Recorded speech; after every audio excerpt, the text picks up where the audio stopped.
Salut à vous et bienvenue dans 100% Jeunesse, le magazine Nouvelle Génération. Je suis extrêmement ravi de vous retrouver chez vous, chez nous, dans un tout nouveau plateau. Et comme diraient certains jeunes, un endroit un petit peu cocooning. Voici sans plus tarder le sommaire des fumigènes pour la revalorisation des salaires, mais également le droit de la grève. C'était il y a tout juste une semaine dans les rues un peu partout en France. Et parmi eux, la jeune génération. L'occasion aujourd'hui d'évoquer avec elle la retraite à 65 ans, mais également le pouvoir d'achat. Nous verrons justement ce qu'elle a à nous dire à ce sujet.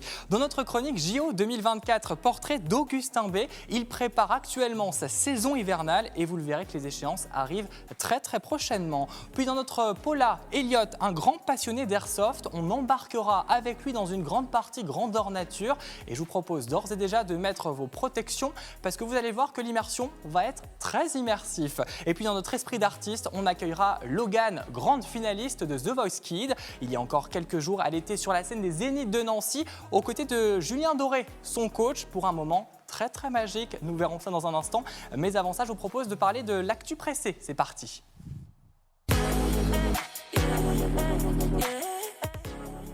Les trois titres de l'actualité qui ont retenu notre attention. Et on commence avec cette jeunesse qui juge le bonheur beaucoup plus important que la paye. Voilà ce qu'il en ressort d'un sondage de BVA Opinion réalisé sur 1102 jeunes. Ainsi, 45% des jeunes et 43% des étudiants ne se déclarent pas prêts à tout sacrifier pour réussir professionnellement.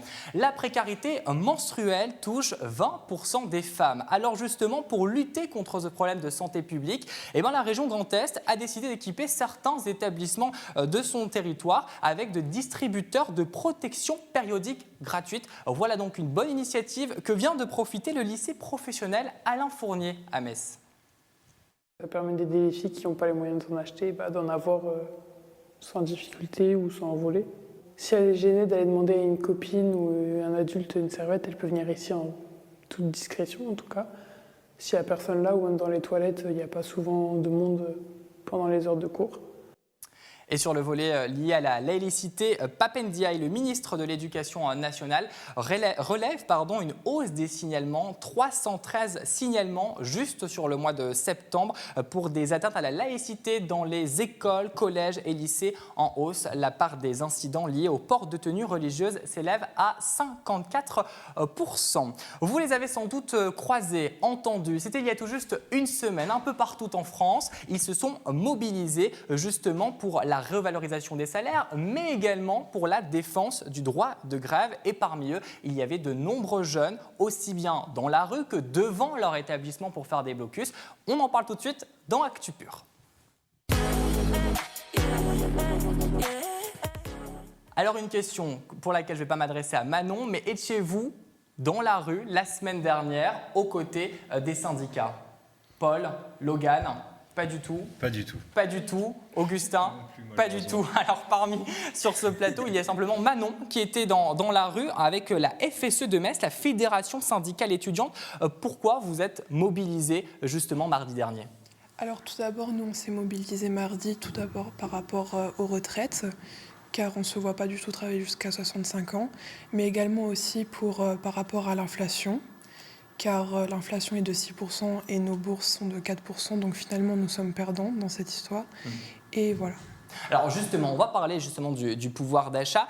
Quand on est jeune, qu'on a la vingtaine, est-ce qu'on a conscience finalement un petit peu du pouvoir d'achat? Est-ce que quand on va au supermarché faire ses courses, je ne sais pas si ça t'arrive Manon, mais de regarder les prix, est-ce qu'il y a cette conscience du pouvoir d'achat aujourd'hui?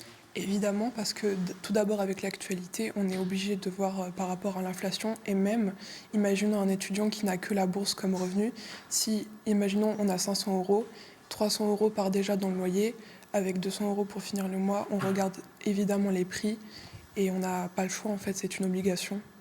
Justement, qu'est-ce que vous demandez concrètement au gouvernement? Vous avez été mobilisé dans la rue, j'imagine que vous avez des attentes concrètes. On a parlé de bourses, on sait qu'il y a déjà eu une revalorisation de 4% des bourses à la rentrée de septembre. Qu'est-ce que vous attendez de supplémentaire?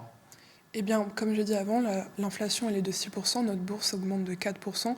Par exemple, ceux qui sont à l'échelon 7, ils gagnent 22 € en plus. Je pense que 22 € en plus, ça ne fera pas une différence si grande, ça n'aura pas un impact assez grand dans leur vie.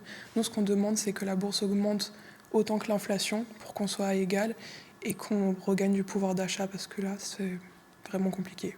C'est une mesure phare qu'avait promis de lancer Emmanuel Macron lors de sa présidentielle de 2017, la réforme des retraites. Elle prévoit entre autres le report de l'âge légal de départ en retraite à 65 ans. Alors, ce n'est pas pour tout de suite, hein. Nous, sur le plateau, on a un petit peu de temps. Mais est-ce que vous voyez justement travailler jusqu'à 65 ans? Je vais poser la question à Logan, la personne la plus jeune du plateau qui n'est pas encore en études supérieures. Et on lui dit déjà qu'elle va devoir peut-être potentiellement travailler jusqu'à 65 ans. Est-ce que toi, dans ta tête, mentalement, tu es prête?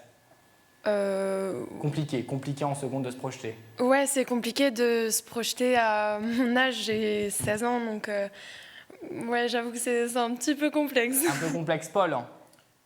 Déjà sur le marché du travail, est-ce qu'on est prêt à se projeter jusqu'à 65 ans? Je ne me vois pas travailler jusqu'à 65 ans, enfin pas pleinement sur des métiers manuels ou quoi que ce soit. Maintenant, je pense qu'on peut trouver un allègement possible à partir de la cinquantaine, 55 ans. Ça pourrait être sympa.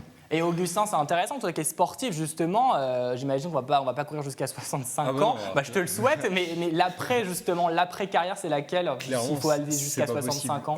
En athlète, en tout cas, moi dans ma discipline, la retraite va arriver vers 35 ans à peu près. Donc je ne compte pas attendre mes 65 ans avant d'avoir une retraite. L'idée, c'est d'être assez bon en athlète pour me sécuriser financièrement avant, quoi. Et bien évidemment, avoir monté un business entre-temps qui me permettrait de faire une transition parce que malheureusement, en France, être sportif de haut niveau, c'est compliqué. Être professionnel, c'est compliqué.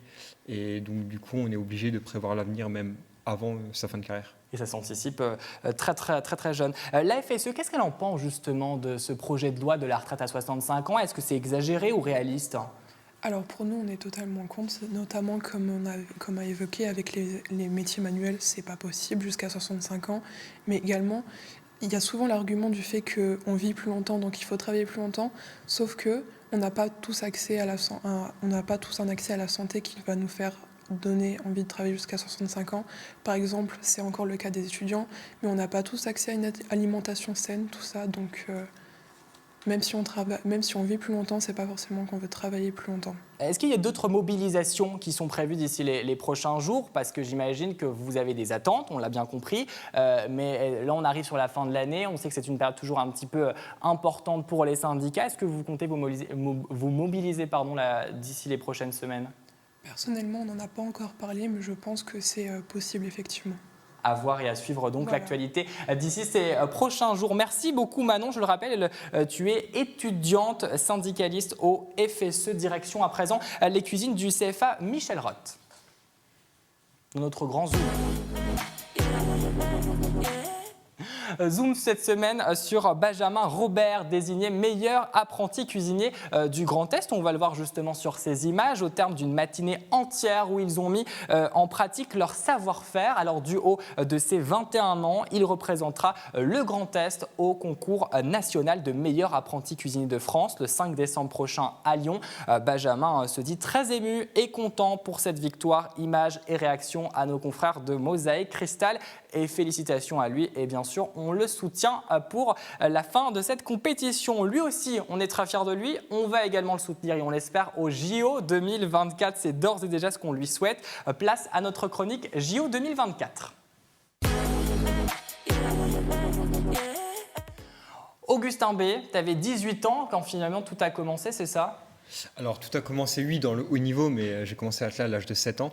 Mais c'est vraiment à l'âge de 18 ans que j'ai percé dans cette discipline qui est venue totalement par hasard. J'étais très nul quand j'étais jeune, j'ai essayé un peu toutes les disciplines.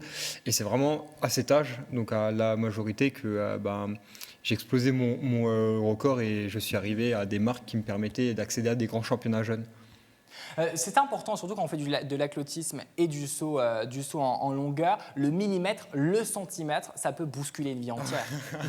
Me parlez pas de ça. J'ai encore cet été de louper une finale européenne pour 1 centimètre. Donc évidemment, surtout quand on évolue à très haut niveau, ça se joue dans des détails pour justement grappiller ces centimètres. 10 centimètres, ça peut être rien. Mais sur une perf dans une finale olympique mondiale, on peut passer de la 5e à la première place. Alors lui, il joue avec les millimètres, les centimètres. Nous, on joue avec les secondes, les minutes. Et toi, Logan, toi également sur scène, tu joues avec les secondes au niveau du chant, non ? Ouais, c'est. Bah oui, c'est important. La moindre seconde peut jouer. Donc oui, nous, on parle plus de tempo là pour le coup. en musique, mais Mais finalement, ça tient des fois à rien, hein, le bousculement d'une vie. Quel est ton record personnel, Augustin? 8,16 m. Et quels sont les objectifs pour la suite? Globalement, une finale mondiale, la 3e place, c'est environ à 8,20 m et les premières sont plus à 8,40 m. Donc l'idée, c'est de savoir sauter 8,25 m, 8,30 m dans n'importe quelle circonstance. Alors, c'est ça le plus important. On sent qu'il te manque un petit grain pour franchir un cap. C'est lequel, ce grain-là, qui te manque? Oula, alors, si j'avais la réponse à cette question, j'aurais beaucoup moins de problèmes au quotidien, vraiment. Mais bien évidemment, là, l'idée, c'est de se préparer. Une régularité, finalement, à 8 mètres, ton ça. record. Exactement. En fait, dans les grands championnats, ce qui est ouf dans ma discipline, c'est que les 32 personnes sélectionnées ont globalement un record à plus de 8,25 m et plus. Et, sauf que la 3e place se joue à ces perfs-là. Donc en fait, sur 32 personnes, il y a seulement 3 personnes qui arrivent à faire 8,25 m le jour J et plus. Donc c'est ça l'objectif, en fait, c'est d'être assez solide mentalement, physiquement et d'avoir une assez bonne préparation pour, lors des finales des championnats du monde ou des Jeux, être le meilleur. Donc en soi, à l'heure actuelle, j'ai un peu moins de 2 ans pour préparer un jour dans ma vie. Alors on est en pleine préparation un peu de la saison hivernale. Comment que ça se passe un petit peu cette préparation? On sait que Christophe Lemaître, médaillé olympique, s'entraîne à Metz depuis plusieurs semaines. Est-ce que vous avez pu échanger? Est-ce que vous avez pu dialoguer sur peut-être certaines techniques? Ouais, je l'ai encore croisé hier à l'entraînement. On discute souvent. On se côtoie. Après, il est très discret, tout comme moi. On a tous les deux un système assez individualiste. Donc non, on a juste l'occasion d'échanger, mais assez rapidement. Est-ce que la préparation, elle ne se joue pas également mentalement aussi, au-delà de l'aspect sportif? À 100%, clairement. Moi, ça fait 3 ans que je travaille avec une préparatrice mentale, psychologue. Et clairement, déjà ces 3 années, j'ai évolué grandement dans ma manière de faire du sport et dans ma manière de la pratiquer. Et c'est pas fini, parce que le but, comme je le disais, c'est d'être le plus solide possible en finale. Et ça passe aussi dans la tête, bien évidemment. Une compétition, chez toi, Augustin, ça se prépare en plus d'1 an et on imagine que les JO 2024, on en parle, c'est un peu le thème de cette chronique, ça se prépare également, mais ça fait depuis déjà plusieurs années que tu y penses, que tu y réfléchis et que tu t'entraînes quotidiennement. Ouais, clairement, donc j'avais déjà un projet Tokyo 2020, donc Tokyo 2021, 2 ans avant Tokyo. Mais sachant que je n'ai pas une grosse expérience du très haut niveau et des grosses compétitions internationales, en tout cas à l'époque, j'avais vraiment axé ma préparation sur passer par Tokyo, prendre de l'expérience et ensuite vraiment avoir 3 ans de préparation olympique pour Paris. Donc ça a déjà commencé cette année, l'année dernière. Et là, le plus important, ça va être les 2 prochaines années avec vraiment un investissement de ma part qui va me permettre vraiment de casser ce genre de barrière pour être pertinent au grand championnat. Manon, est-ce que toi, tu vas regarder les Jeux Olympiques de Évidemment. Paris 2024? Est-ce que tu penses y aller? Parce que c'est pas très loin finalement, Metz-Paris, Oui, 1h30. c'est vrai, en 1h30, possiblement. Possiblement, c'est Ça une peut toujours expérience être à intéressant. vivre, on espère aussi bien pour le public, mais aussi bien pour les sportifs. Alors, quand on est en équipe de France, comment on gère un petit peu, comment on organise cette saison? Parce que là, on est sur la saison hivernale, on imagine qu'il y a des temps de pause à un moment, non? Ouais, c'est ça. Alors là, la saison estivale s'est finie début septembre, donc j'avais été championnat d'Europe encore jusqu'au 22 août. Donc j'ai pris 6 semaines de pause. Ensuite, il faut se remettre en jambes, donc il y a un petit mois de préparation. Et donc là, je rentre vraiment dans la grosse partie préparation hivernale qui va durer globalement 6-7 semaines, voire même 2 mois, où l'idée, c'est vraiment de fortifier son corps un maximum, de travailler profondément pour que l'année se passe bien. La saison hivernale va commencer mi-janvier jusqu'au début mars pour les championnats d'Europe en salle. Après, il y a une petite pause quand même d'une semaine ou 2, il ne faut pas déconner quand même, on n'est pas des robots, pour repartir en préparation de 2 mois avant les grands championnats de cet été. Et cet été, il y a les championnats du monde, je crois que c'est début août, donc un programme déjà assez chargé 1 an avant les Jeux. Et l'année prochaine, ça va être encore plus serré, quoi. Très rapidement, le podium souhaité, c'est lequel? Podium. Les podiums souhaités, en tout cas pour l'hiver et pour l'été prochain? Alors, champion d'Europe en salle, clairement, ce serait trop bien. Et cet été, allez, un top 5 au championnat du monde. C'est tout ce qu'on te souhaite. Merci beaucoup, à toi. Augustin. On prendra d'ailleurs de tes nouvelles à présent. Place au Pola. C'est parti. Moi, je vous propose de prendre vos protections car on vous emmène faire du airsoft sur un terrain un petit peu chaotique. Vous allez le voir, une discipline qui se démocratise et dont a adhéré Elliot, 20 ans. Avec sa réplique et ses billes, il va faire une partie digne d'un jeu vidéo. Le réalisme est impressionnant. On s'y croirait beaucoup. Regardez. détrompez-vous, nous ne sommes pas avec des militaires, mais leur pratique nécessite tout de même un bon équipement. La chose la plus importante, c'est les protections. Donc moi, j'ai une protection faciale et oculaire. Après, si on veut se faire un peu plaisir, on peut prendre, comme moi, j'ai pris un gilet, j'ai pris un uniforme complet.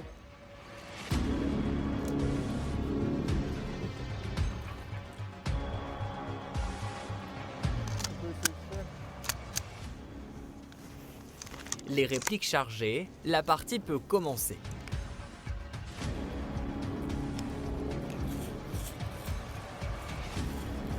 Elliot, qui a commencé l'airsoft il y a 2 ans, va arpenter chaque recoin de ce terrain de motocross. Le but, c'est de retrouver les joueurs et donc de les éliminer. Et je vais continuer à progresser comme ça, tout autour du terrain. Les échanges de billes ne vont pas tarder à se faire entendre. On a touché quelqu'un. J'ai déjà touché une personne en bas et là, je vois qu'il y a quelqu'un tout au bout là.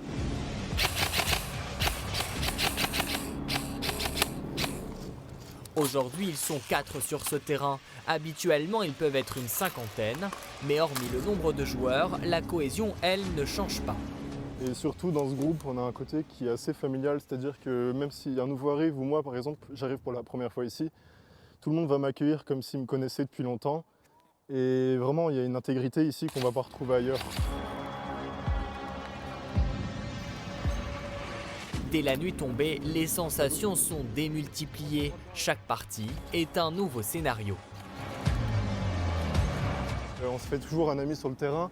Et c'est surtout avec cette personne qu'on va élaborer des tactiques, élaborer un scénario ou des façons, par exemple, d'accomplir un objectif. Et c'est comme ça qu'on s'amuse ici. Après quasiment 1 heure de jeu, Elliot sort vainqueur de cette partie. On a essayé d'être stratégique et on a progressé. On a défendu en fait chaque axe où on pouvait se faire attaquer, donc on a mérité cette victoire.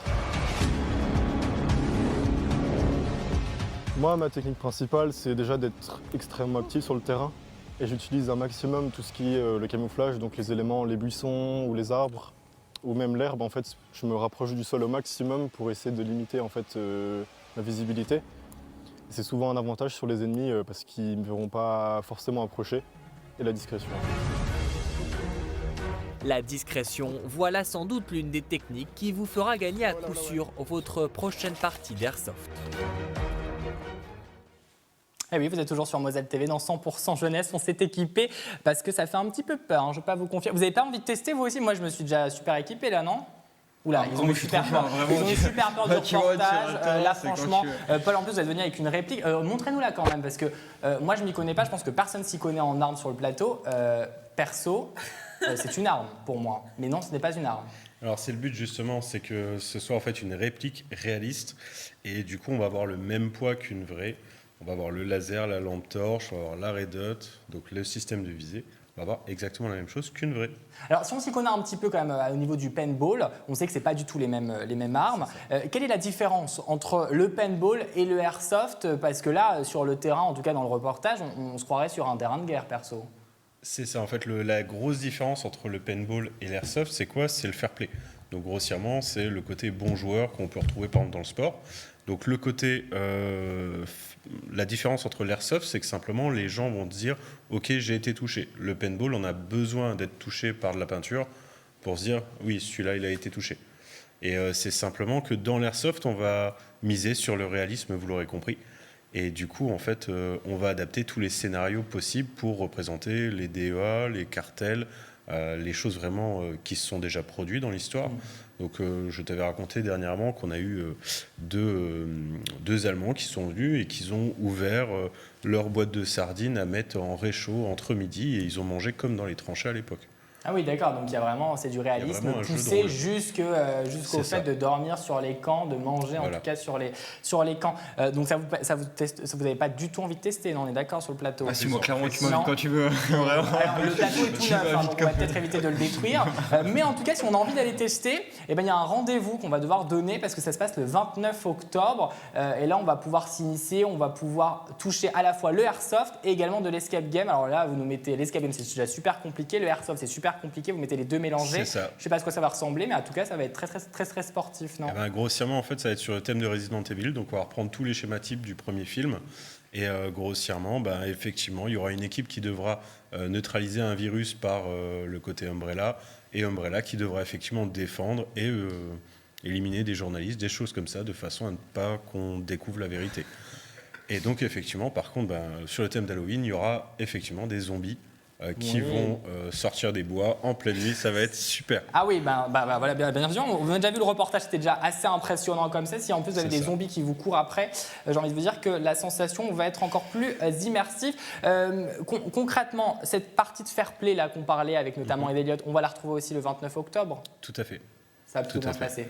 Ça va super bien se passer. Tout le monde est ravi et forcément, la bonne humeur sera au rendez-vous. Et donc, on donne rendez-vous le 29 octobre. On peut d'ailleurs aller faire un petit tour sur votre page Facebook de l'association pour avoir toutes les informations. Alors là, changement de décor. On va quitter les terrains de sentiers battus pour aller sur les plateaux de télé. Eh bien oui, on va parler de The Voice Kids dans notre esprit d'artiste. C'est parti.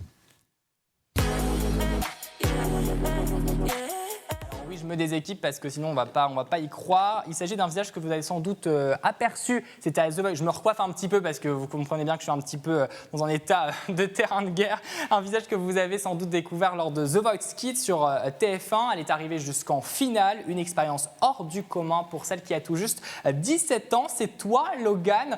Finalement, tu quittes un plateau pour revenir sur un nouveau plateau de télé. Tu es habitué des caméras, des interviews. Non, comment que ça se passe ta vie depuis quelques jours, depuis quelques semaines? Ça se passe très bien. Je savoure tout ce que la vie m'apporte. Et donc oui, aujourd'hui je suis ici. Et il y a 2 semaines, j'étais à Paris sur le plateau de The Voice du coup. The Voice, mais il n'y a rien qui change. Tout est la même chose que The Voice ici sur ce plateau. Ouais, rien de change. Vous avez suivi un petit peu son parcours sur la télé? Répondez oui, s'il vous plaît. Oui, bien sûr. Au pire, on va revenir un petit peu sur ce qui s'est passé. Tu étais dans l'équipe de Julien Doré. Si tu devais résumer cette aventure de The Voice Kids en un seul mot, ça serait lequel? Humaine. Humaine? Ouais. Magique un petit peu, non, aussi? Et magique, ouais. Alors, il faut quand même dire que notre territoire regorge un petit peu de talents artistiques. On a beaucoup reçu de talents venant de The Voice sur ce plateau. Et beaucoup nous disent aussi que c'est un tremplin, un tel programme. Est-ce que pour toi, tu penses que ça va être aussi un tremplin? Est-ce que tu espères que ça soit un tremplin? Bien sûr, oui, je l'espère parce que aujourd'hui mon rêve, c'est de devenir chanteuse. Et puis, de toute façon, ça l'a été parce que la semaine dernière, j'ai pu chanter dans un zénith. Et c'est vrai que j'ai eu cette chance parce que j'ai 16 ans et à 16 ans, chanter dans un zénith, c'est assez énorme. Donc, je remercie de tout cœur mon coach, Julien Doré. Et on va revenir justement sur les Zéniths. On va revenir un petit peu de la nostalgie. Regardez un court extrait de ce qui s'est passé il y a tout juste une semaine au Zénith de Nancy avec Logan et Julien Doré, son coach. Regardez. Moi, comment j'existerais? Je pourrais faire semblant d'être amoureux, mais je ne serais pas vrai. Et si tu n'existais pas? Et on a envie de continuer. C'est qui pour toi, Julien Doré, si tu devais le résumer? C'est un coach, seulement un coach, ou quelqu'un qui fait désormais partie de ta famille comme un proche? Julien, c'est un coach, mais aujourd'hui, je le considère aussi comme un mentor. Oui, il compte pour moi, mais surtout parce que j'ai beaucoup de gratitude envers cet artiste. Donc forcément, ça joue énormément. C'est un beau cadeau, n'empêche, les Zéniths de Nancy avec un coach, Julien Doré. Tu le mesures, toi, cette chance que tu as pu avoir la semaine dernière? Ah oui, bien sûr. Je mesure la chance que j'ai eue de chanter dans un zénith. Ouais, devant autant de personnes. Qu'est-ce que ça fait justement de se retrouver devant 6500 spectateurs qui sont là et qui sont en train de t'écouter? Qu'est-ce qui se passe à ce moment dans ta tête? Ah, c'était incroyable de voir le public, la réaction du public. Parce que c'est vrai qu'à The Voice, on est derrière des caméras, donc forcément on n'a pas la réaction d'un public. Mais là, pour le coup, je l'ai eu.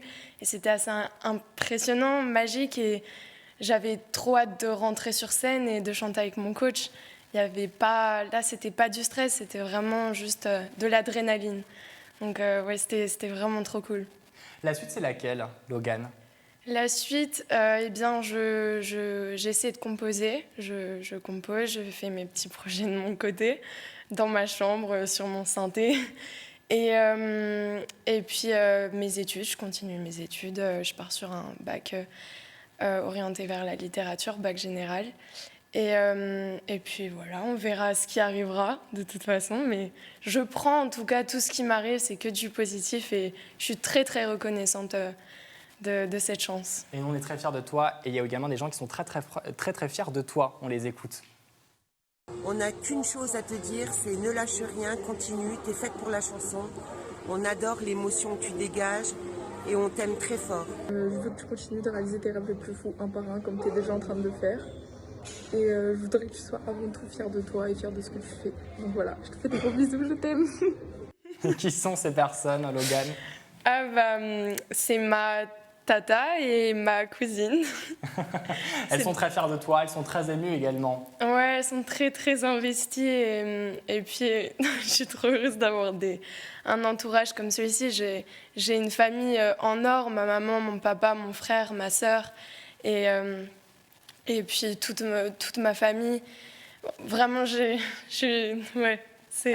Avec touchant. émotion, il va falloir enchaîner par la suite parce que tu vas justement nous faire un live d'ici les prochaines minutes sur ce plateau. C'est lequel ce live que tu vas pouvoir nous interpréter? Je vais vous interpréter All I Want de Kodaline. Et on a déjà très très hâte. Si vous avez raté l'émission ou si vous voulez la revoir, vous pouvez dès à présent flasher le QR code qui s'affiche sur votre écran. Et puis nous, on vous donne rendez-vous dans 15 jours, le mardi 8 novembre sur Moselle TV et sur Vosges Télévisions. Et tout de suite, en live sur ce plateau, c'est Logan. Et je remercie avant tout tous mes invités. Merci à vous et merci à vous. Tout de suite, Logan en live sur ce plateau de 100% jeunesse.